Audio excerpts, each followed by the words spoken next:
रामकृष्ण हरी मंडळी, आज आपण बनवलंय उपवासाचा स्पेशल असा नायलॉन साबुदाण्याचा चिवडा। तर हा चिवडा बनवण्यासाठी जो नायलॉन साबुदाणा आहे तो आपण घरीच बनवलेला आहे। उन्हाळ्यामध्ये वाळवणाच्या रेसिपीमध्ये मी तुम्हाला ही एक सोपी रेसिपी आज घेऊन आलेली आहे। नायलॉन साबुदाणा आपण घरी बनवून अगदी कुसकुशीत असा हा चिवडा घरीच बनवू शकतो। तर नायलॉन साबुदाणा बघा किती जास्त फुललेला आहे, अगदी दुप्पट तिप्पट हा साबुदाणा फुलतो आणि अतिशय सोपी पद्धत आहे, कोणीही सहज बनवू शकेल असा हा नायलॉन साबुदाणा आपण एकदा बनवून ठेवला तर वर्षभर आपण त्याचा चिवडा करून खाऊ शकतो।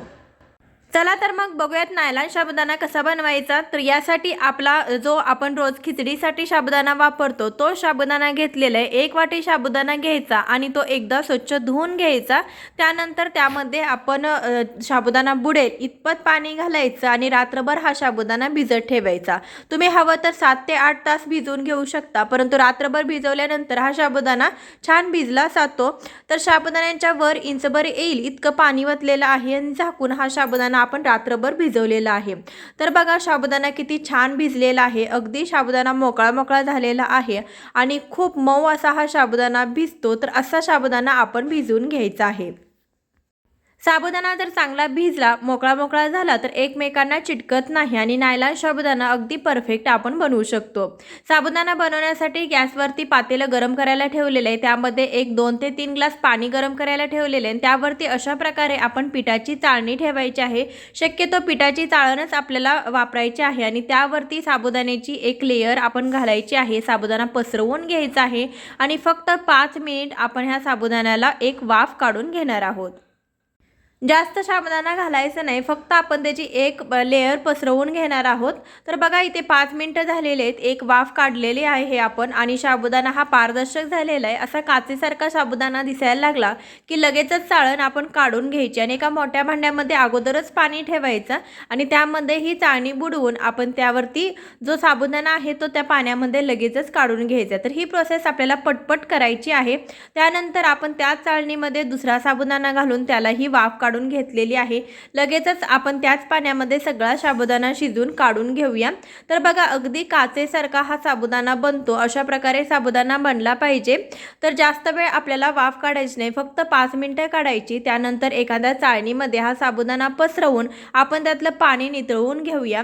त्यानंतर एखाद्या भांड्यामध्ये हा साबुदाणा आपण काढून घेऊया। तर 5 मिनिटं ठेवून यातलं पाणी नितळवून घेतलेलं आहे।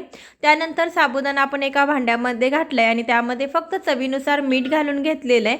मीठ छान मिक्स करून घ्यायचं। तर हा साबुदाणा आपला वाळवण्यासाठी तयार झालेला आहे। भरपूर वेळ असंच ठेवायचा नाही, जास्त वेळ तुम्ही साबुदाणा असाच ठेवला तर एकमेकांना चिटकेल। तर यानंतर एखाद्या प्लास्टिकच्या कव्हरवरती किंवा साडीवरती तुम्ही हा साबुदाणा वाळत घालू शकता।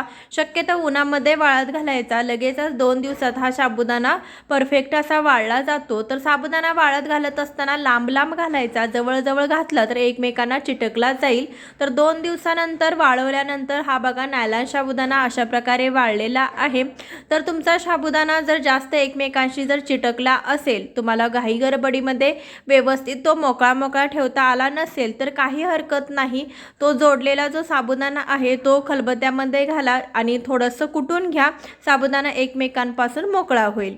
तर यानंतर आपण हा साबुदाणा आता तळून पाहूया।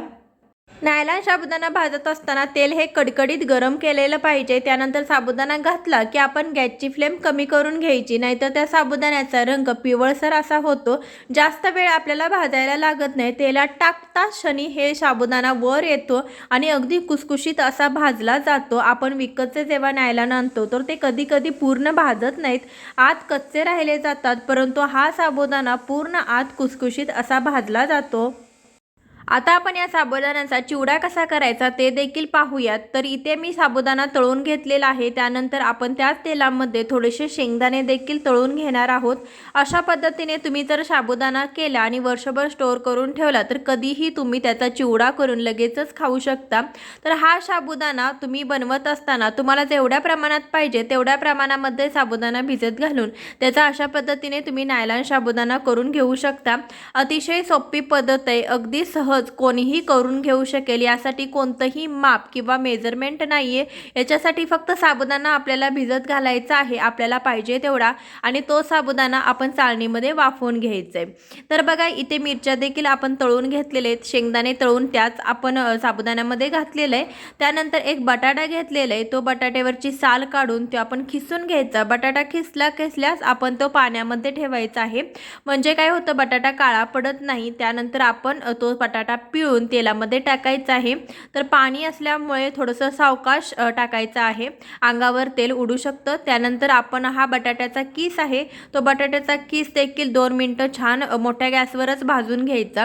मोठ्या गॅसवर भाजला तर त्यातलं जे पाणी असतं ते पटकन शोषलं जातं आणि हो बटाट्याचा चिवडा आहे तो खुसखुशीत असा बनला जातो. तर बघा बटाट्याचा खीस देखील आपण अगदी कुरकुरीत असा तळून घेतलेला आहे, तो देखील आपण या साबुदाण्यावरती घालून घेऊया. त्यानंतर चवीनुसार मीठ घालून घ्यायचं. तुम्ही जर उपवासाला कढीपाला किंवा काही जण जिरे देखील खातात, तर तुम्ही खात असाल तर तुम्ही यामध्ये घालू शकता. तर छान व्यवस्थित मिक्स करून घ्यायचं. अतिशय साध्या सोप्या पद्धतीने नायलॉन साबुदाणा आपण घरी बनवलेला आहे आणि त्याचा चिवडा देखील कसा करायचा हे देखील मी तुम्हाला सांगितलेलं आहे. अगदी हा साबुदाणा खुसखुशीत बनतो, पूर्ण आतपर्यंत भाजला जातो, छान तळला जातो. करायलाही अगदी साधी सोपी पद्धत आहे. तर बघा एक साबुदाणा मी तुम्हाला तोडून दाखवते, तर किती परफेक्ट हा झालेला आहे. अगदी खुसखुशीत हा साबुदाणा झालेला आहे आणि चौपट हा साबुदाणा फुलतो. तर बघा हा साबुदाणा आणि तळलेला साबुदाणा यामध्ये किती फरक आहे. तर कशी वाटली आजची रेसिपी तुम्हाला नक्कीच मला कमेंट करून सांगा. अशा साध्या सोप्या रेसिपीज पाहण्यासाठी पूजा कृष्णा रेसिपी ह्या चॅनलला नक्की सबस्क्राईब करा. लवकरच भेटूया नवीन वाळवण्याच्या रेसिपीसोबत. तोपर्यंत